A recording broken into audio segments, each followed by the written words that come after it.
আচ্ছা, সংসারী হয়ে উঠতে পারলে কি মানুষ ত্রিবর্গ ফল লাভ করে মোক্ষ লাভের পথে অগ্রসর হয়ে যেতে পারবে মা? সংসারী হলেই যথাযথ সংসার ধর্ম পালন করা যায় না পেঁচু। প্রতিটি বস্তু ও প্রত্যেক মনুষ্যের মধ্যে থাকা দৈবী ঊর্জাকে উপযুক্ত সুশিক্ষা ও বিদ্যার্জনের মাধ্যমে জাগ্রত রাখার প্রচেষ্টা করাই মনুষ্য জীবনের মূল লক্ষ্য। ঈশ্বর সৃষ্ট সর্বশ্রেষ্ঠ জীব হল মানুষ। ঈশ্বর প্রদত্ত সব রকম দৈবী সম্পত্তি প্রাপ্ত করার জন্য প্রয়োজনীয় বল, বুদ্ধি ও ক্ষমতা সহজাতভাবেই মানুষের মধ্যে বিদ্যমান। আত্মার সহজাত সাত্ত্বিক গুণকে দৈনন্দিন জীবনে বিকশিত করে ধৈর্য, ক্ষমা, ত্যাগ, দয়া, মায়া, স্নেহ, ভালোবাসা, সংযম, সমর্পণের মতো দৈবী সম্পত্তিতে ক্রমে পরিপূর্ণ হয়ে ওঠার যথাযথ প্রশিক্ষণ সহজেই লাভ করা যায় এই সুপবিত্র সংসার ধর্ম পালন করলে। পরমেশ্বর ও পরমা প্রকৃতিকে সাক্ষী রেখে একজন নর যখন স্বতঃস্ফূর্ত প্রেমপূর্ণ হৃদয়ে প্রতিজ্ঞাবদ্ধ হয়ে একজন নারীকে আজীবন অর্ধাঙ্গিনী রূপে যথাযথ মর্যাদা দেয়, তখন একজন সাধারণ দম্পতির মধ্যেও শ্রীলক্ষ্মীনারায়ণের দৈবী ঊর্জা জাগ্রত হয়ে ওঠে।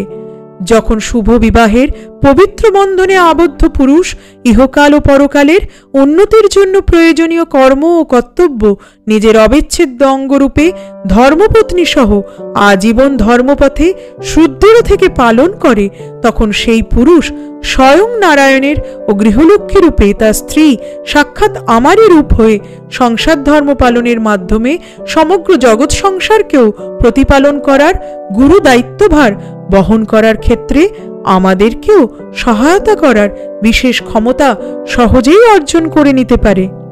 সেই জন্য একজন নর ও নারীর মধ্যে পবিত্র প্রেম ও চিরবন্ধুত্ব স্থাপন করে একটি শক্তিশালী অবিচ্ছেদ্য সত্তায় পরিণত হওয়ার ক্ষেত্রে এবং সেই পবিত্র বন্ধনকে আজীবন নিষ্ঠা সহকারে রক্ষা করে নিঃস্বার্থে একে অপরের পাশে থাকার ক্ষেত্রে অত্যন্ত সচেতন হওয়া প্রয়োজন।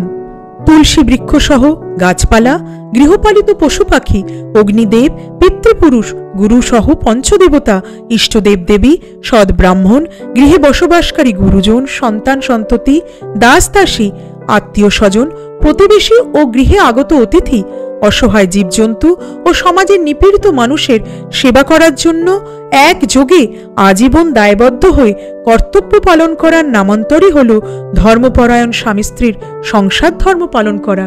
এই রূপ সংসার ধর্ম পালন করতে পারলে জন্ম মৃত্যুর জাগতিক প্রভাব মুক্ত হয়ে আসক্তি ও কুণ্ঠা ত্যাগ করে সহজেই মানুষ বৈকুণ্ঠবাসী হয়ে মোক্ষ লাভ করতে সক্ষম হয়ে উঠতে পারে।